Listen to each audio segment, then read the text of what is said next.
tuning in to Beyond the Resume, the podcast that brings you the impactful stories of real estate leaders across the United States. Every year, we take the time to bring you some of our favorite interviews from seasons past in our summer series. These episodes hold tremendous lasting value to you, our listeners. So sit back, relax, and enjoy this Beyond the Resume Summer Series throwback. And don't forget to like, share, and subscribe to Beyond the Resume. All right, folks, welcome to this episode. I am your host, Chris Papa, and today we have a great guest, Brian Murray. Brian is the principal at Shift Capital, based out of Philadelphia, Pennsylvania. How are you, Brian? I'm doing great, Chris. How are you doing? I am great. So you are the principal at Shift Capital. Can you tell the world what Shift Capital is and what you guys do, please?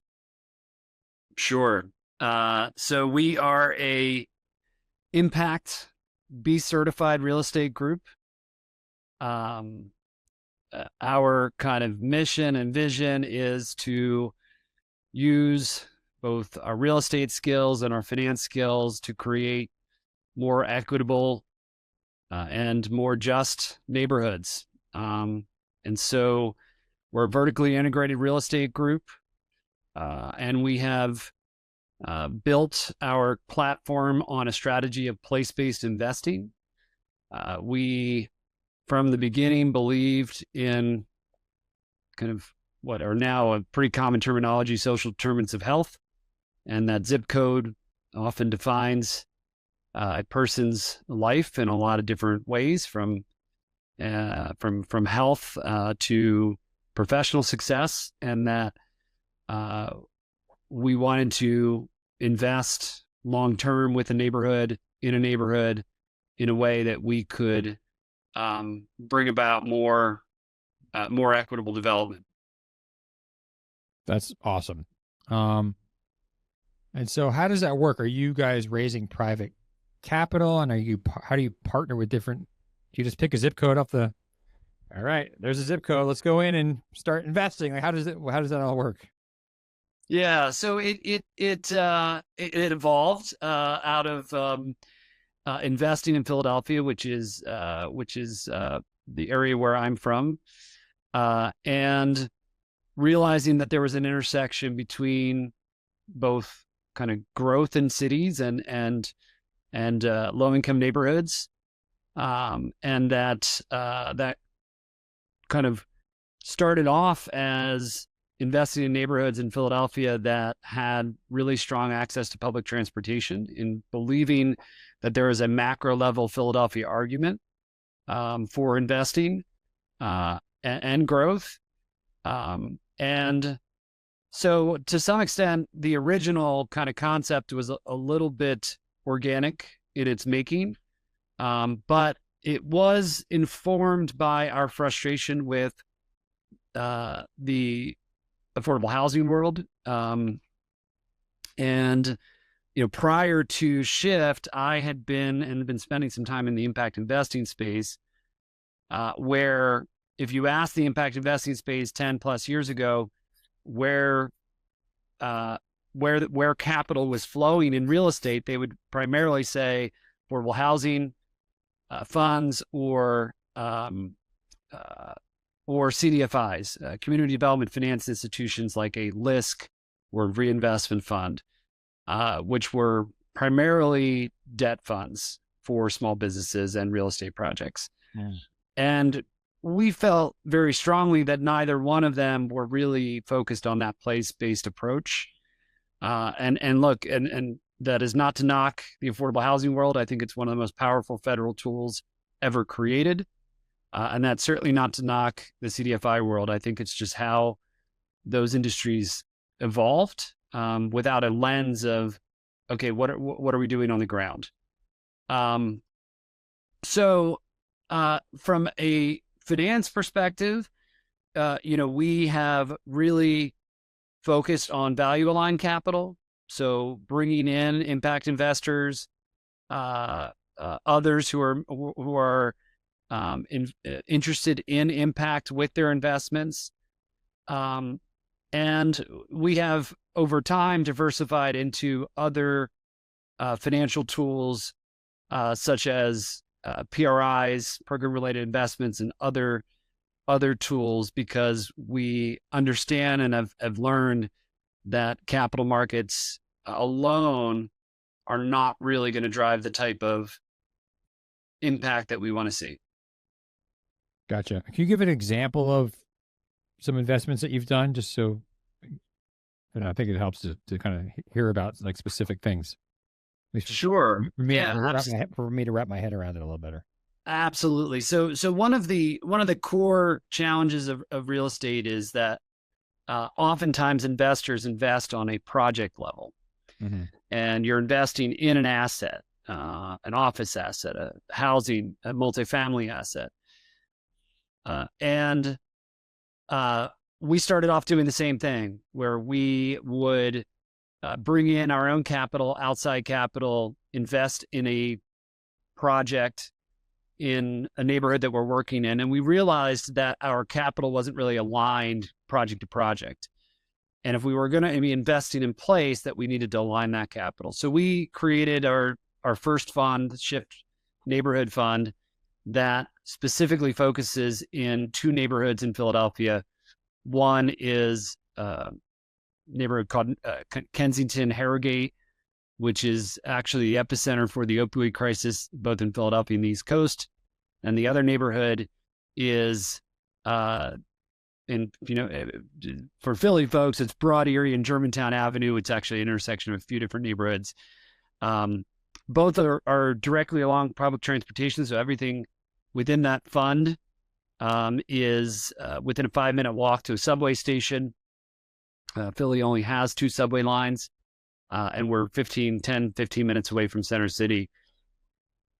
Within that fund, though, we are pretty diversified. So it's a holistic approach. So we have invested in single family row homes, and we have invested in a 800,000 square foot industrial building.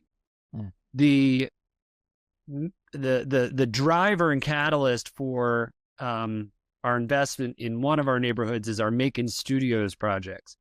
So we purchased 2 former industrial Northeast textile type factories, totaling between the 2 of them about 260,000 square feet of space. They were empty. They were dilapidated. They were,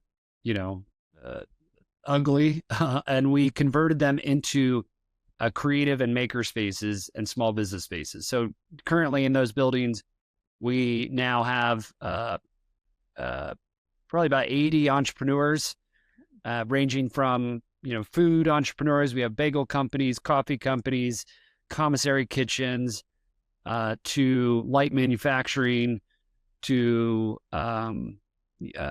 all sorts of other small businesses that have now made that place home. And most importantly for us, this neighborhood home, which has unemployment rates, 3 times the city. So we've brought over 500 jobs in just through those projects alone.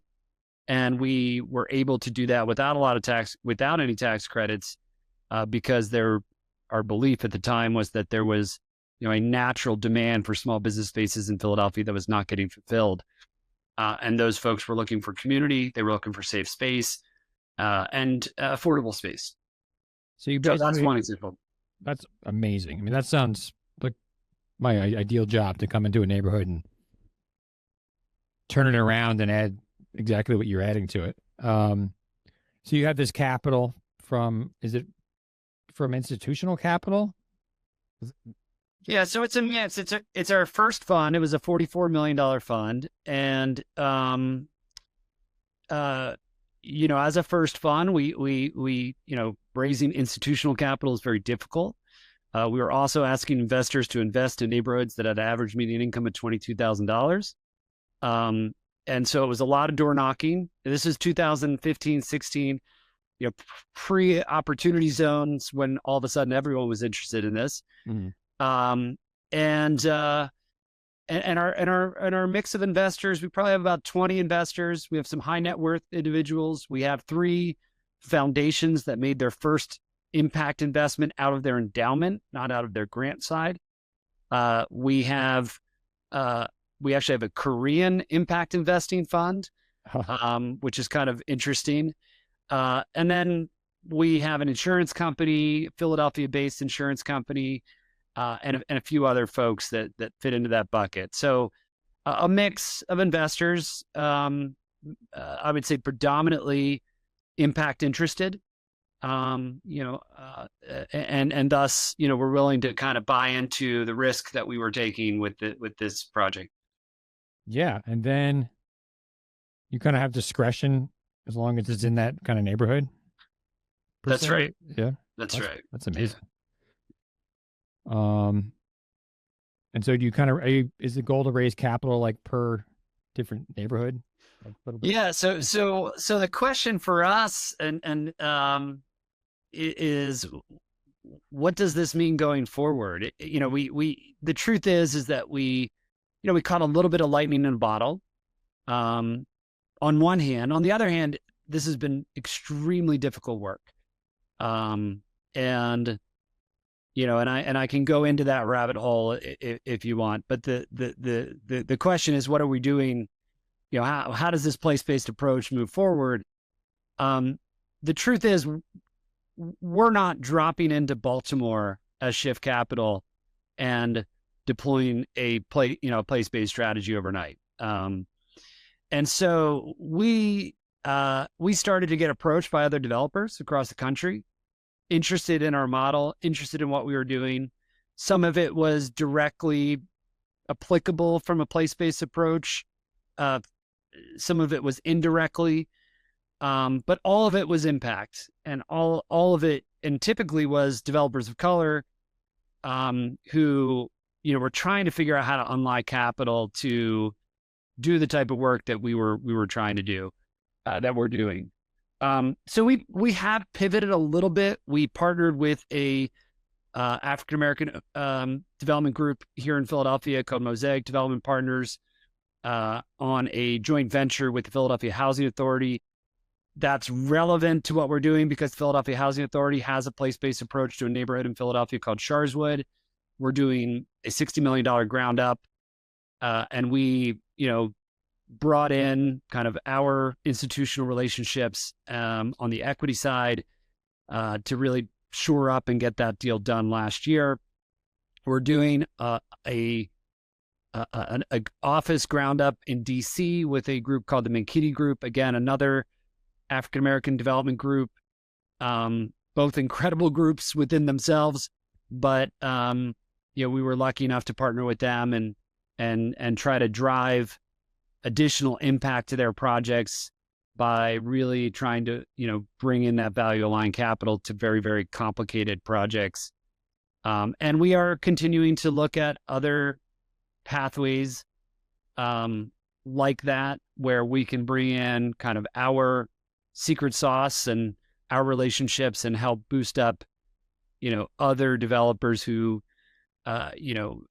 maybe don't have the same access that we've been able to build over the last 10 years. As you know, Chris, it's, this is not a space.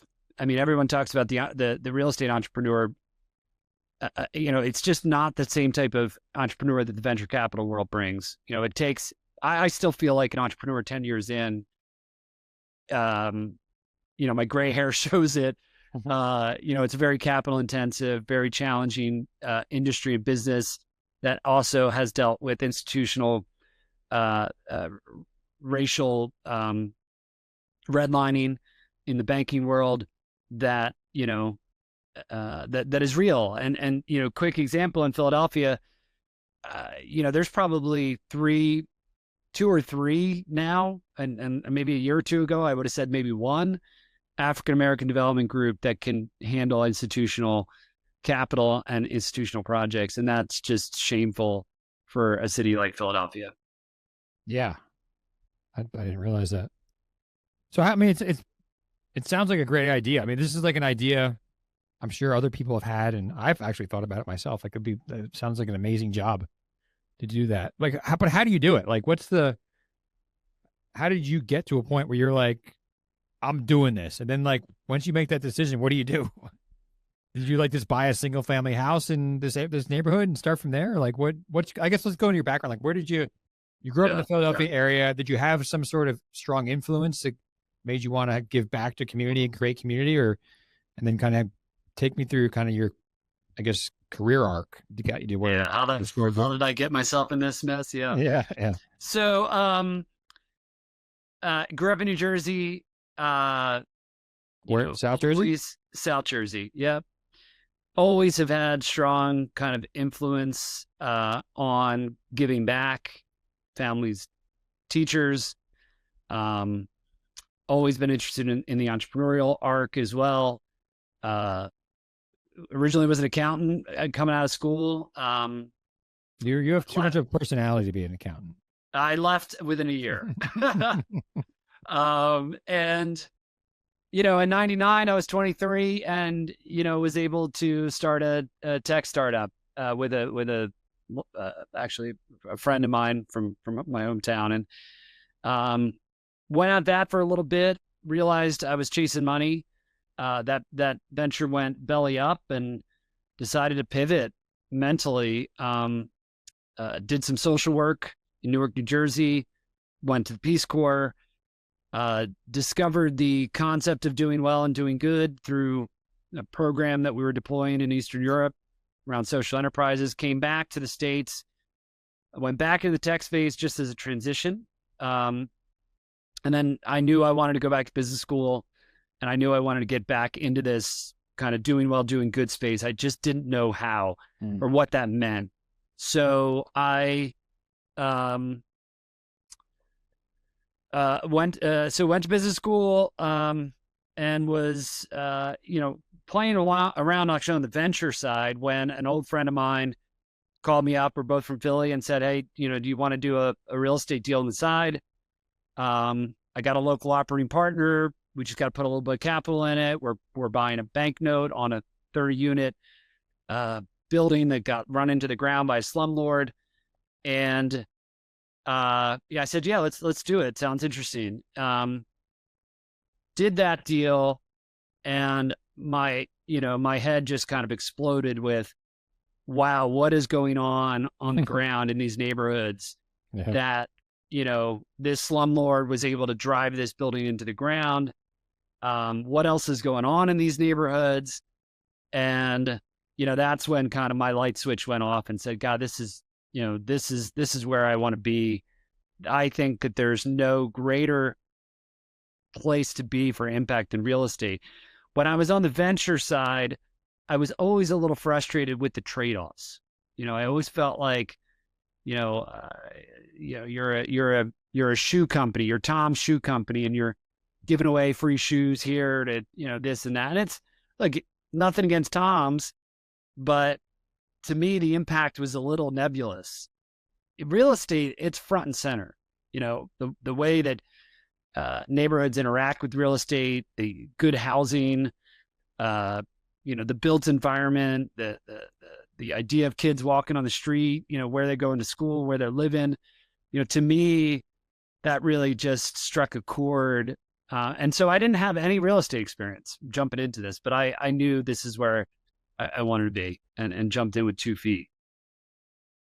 That's awesome, man. And then how did you grow it from there? Did you just start, like, how did you learn, like, what is going on in these neighborhoods, right? How did you learn that? And it just seems like it's such a heavy lift to like where do you even start with most of these neighborhoods, Yeah. Well, I mean, look, the bigger conversation about low-income neighborhoods and the fallacy is that, there's not a lot of capital moving through these neighborhoods. There's actually a ton of capital moving through these neighborhoods. The problem is that it's mostly parasitic capital.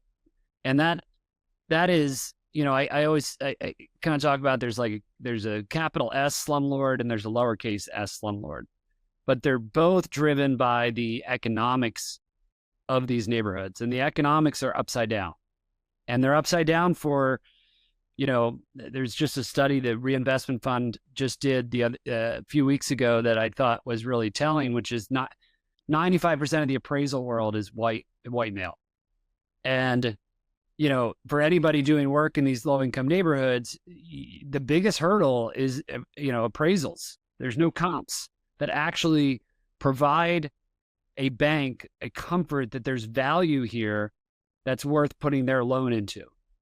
And as a result, you are stuck in scenarios where people are trying to put the least amount of money into properties that need the most amount of capital to be in livable condition. And you have a marketplace that unfortunately doesn't have any other options. And so when you have that market supply, that demand supply dynamic, honestly, landlords, capital S, they're doing it purposely. Lowercase s, they don't have a choice. They don't have the extra equity. They can't get the bank loan, and they end up putting $10,000 in paint over mold or do whatever it takes just to get a tenant in there that'll pay $700, $800 a month. Their cash flow is great, but and so the capital extraction doesn't even stay in the neighborhood. It leaves. So that's the neighborhood narrative. And this was a lot of years of kind of, going through the process myself, starting to buy a second project. I spent a number of years working with variety of partners, trying to figure out what the right, do I want to be rolling up my sleeves? Do I want to work with a partner who's rolling up their sleeves?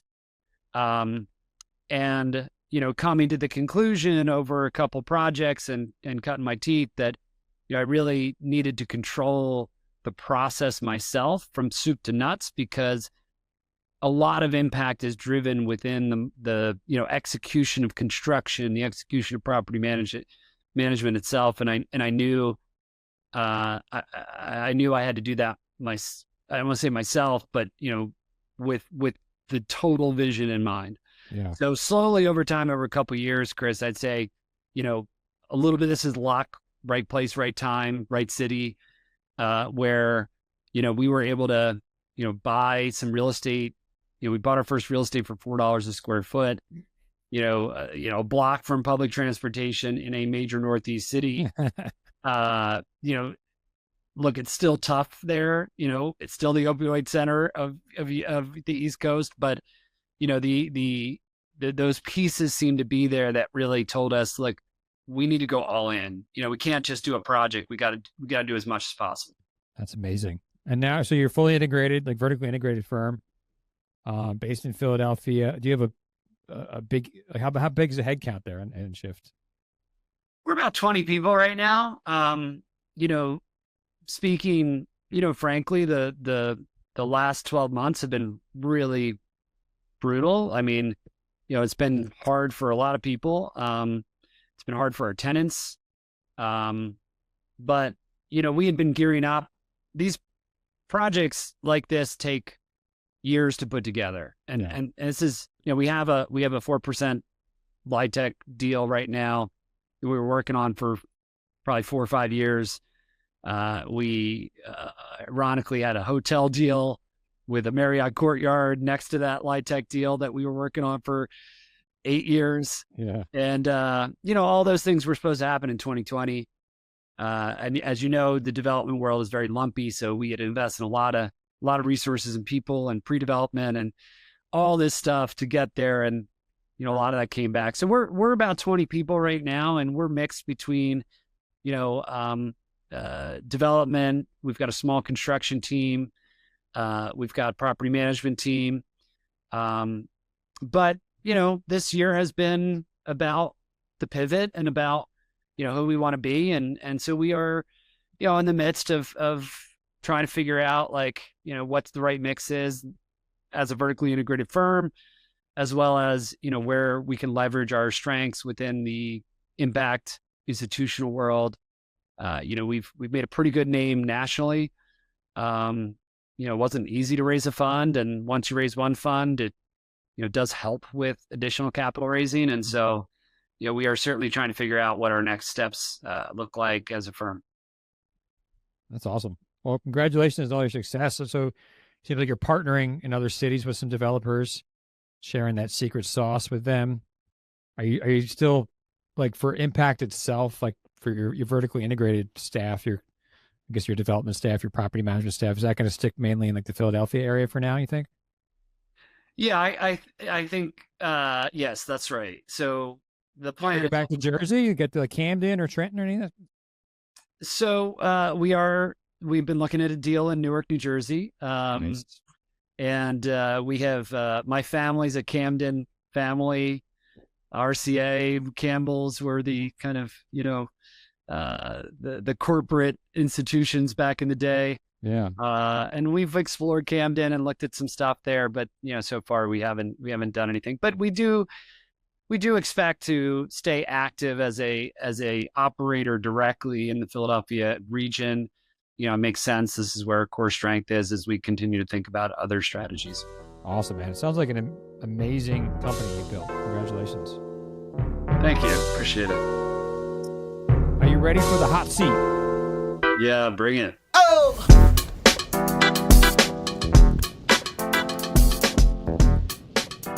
Question 1. Are you a pork roll or Taylor ham guy? Oh man, you didn't give me this up as a heads up. But definitely pork roll, yeah. Oh man. Yeah, sorry, man. That's a Philly thing. You broke my heart. I'm a North Jersey guy, so we're Taylor. That's right. Got a tattoo of it on me. I don't really. Yeah, there's a group that sends it over. My brother lives in Oregon, and I've gotten some pork rolls sent to him. It is the Taylor ham brand. You're right. Yeah. But we send that to him every once in a while, and he just loves it. I live in the Bay Area, and I went to. So I don't get Taylor ham, right? And so I went to Alameda, which is like a little island in the Bay, San Francisco Bay. Yeah. And there's a restaurant there that this guy from New Jersey owns apparently, and he sells Taylor ham. So I went there and I saw it. I just was like, give me some Taylor ham. That's all I want. I like it. I know you got a kid or two. You just make sure that they're trying it, early. Oh, for sure. Yeah. We actually go down to the shore. I try to take them to the shore once a year because we don't have that out here. It's a much different beach culture than back east. Yeah. So that was a surprise question. Sorry. Nice work. Here's one B. Any books you recommend, whether it's involved with, anything you want to think of, real estate, community, life, business, you name it. Yeah. Yeah. So, Color of Law is, I think, a must read for anybody in real estate. I just picked up Golden Gates, which is the housing crisis revolving around San Francisco, actually. Oh, really? It's a great read. The author's Connor Doherty. So those are my real estate things. I am at night, I turn off my kind of nonfiction, and I'm definitely kind of a fantasy reader. I like to escape. So I'm definitely on that train. Dragons? Get away from it. Dragons? Yeah, I love it all, man. Sci-fi, fantasy. Yeah, big fan. So nice. Just gotta get out of real world sometimes, Yeah, I don't listen to I do a podcast obviously about like real estate and jobs and stuff, but I do not listen to that kind of, I listen to about like sports and soccer and the stuff you should know and just stuff like that. Like I nerd out on totally other subjects. Yeah. Cool, man. Do you have any, speaking of which, do you have any podcast recommendations? Yeah. Well, I certainly have enjoyed your podcast since getting introduced to it. So I think you got some guests on. Thank you. And a lot of people I admire across the industry. So I have enjoyed that. I do listen to Ezra Klein's. He now moved over to New York Times. I do enjoy a good political podcast. So I think he's the best in the business when it comes to really diving deep into stuff. I love Adam Grant. I did forget to mention, I guess, Adam Grant's most recent book. I forget what it's called, but he does a work life podcast. Oh, okay. And I just think I'm not familiar with it. I'm not familiar. Yeah, Adam Grant. He is a fantastic organizational behavioral guy at a University of Pennsylvania who just is incredible. And then I do. I'm a fan of ETH Picker, Small Change podcast. As an impact guy, I think that Eve, really focuses in on impact and does a good job of really unearthing some really interesting stuff in the space that, for the more hardcore real estate people that listen to your podcast, I think that, there's some really cutting edge stuff happening out there, and she seems to always be highlighting, some of the stuff that's off the beaten path, projects that are off the beaten path, that I think are worth. So that's worth checking out as well. Thank you. I don't know that one. Now, what impact does your real estate have, or do you want your real estate to have?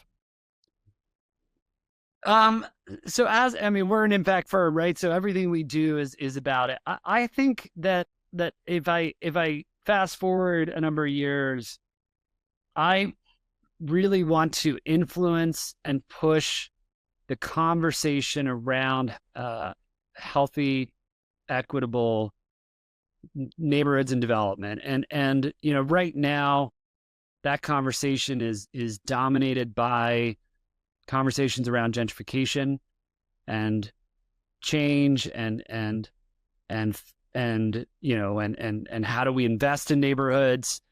I am a believer, or I'd become a believer that, capital markets are, cannot be responsible for equitable development in and of themselves. And I'm really interested in pushing financial tools that drive towards mixed income communities. We did help create one of the nation's first neighborhood trust, which is a concessionary tool that I think drives toward that conversation around power and control in neighborhoods. And look, we're going to do that by being good real estate developers and getting projects done and bringing things online. But I think we also want to make sure that we're raising the bar as it relates to those conversations.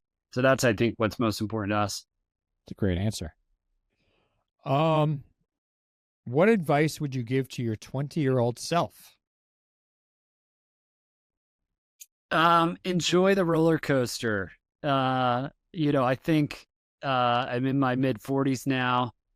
I think there is now a certain understanding of the roller coaster of professional life. There are not just good days and bad days. There are kind of great stretches, and there are bad stretches, and not to get too down in the down stretches and not to get too high in the good stretches.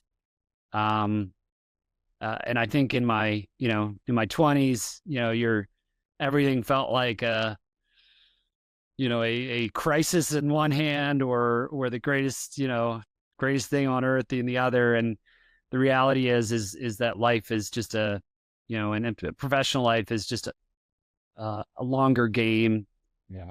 And, that relationships matter, don't burn bridges, all the cliches. And I think, that's what I would tell my 20-year-old self. Be patient. Yeah, man. It seems like everything's such like, if you make a wrong decision, the world's going to end, right? When you're 20. That's right. The lack of perspective. I'm actually going to what skill sets do you think you needed to pick up along the way in order to be successful? Like maybe like you went back and got your MBA, right? Was that like super helpful as far as getting that financial skill set, your accounting skill set you had too? I'm just trying to think of like people who are they want to be the next Brian Murray, right? Like what do they need to do? Or what do they need to learn? Well, I do think that that hard financial skills are critical to this world. You've got to know how capital stacks work. You have to understand the complexity of a deal, where the leverage points are, in a way that you have to know it better than the institutional office real estate guy or woman, who really only has a couple levers. In our world, we have where, traditional real estate maybe has 3 levers, debt, equity, mezz, construction costs. In our world, and I would extrapolate this to the affordable housing world, which, I know you're deep in, there are probably 20 different levers. And I do think that hard skills help you understand those levers. And if you understand those levers, it really helps you understand where you can add the most value to your skill set. So that's probably number one, but a close number two, because is people skills, relationships. They matter. They just matter. Full stop. It doesn't matter what industry you're in, but especially real estate. Great answer. Thank you. Well, Brian Murray, principal at Shift Capital, you did a great job. Thanks for coming on the podcast and sharing your story with us. Thank you for listening to Beyond the Resume, a Jackson Lucas podcast where we take a deep dive into the career journeys of some of the top minds in real estate and equip you with the knowledge to move forward in your path towards the success you've envisioned. Make sure to like, share, and subscribe to Beyond the Resume. We're grateful for your support. All episodes of Beyond the Resume are brought to you by Jackson Lucas, building inclusive and diverse businesses through talent acquisition. Visit us at jacksonlucas.com.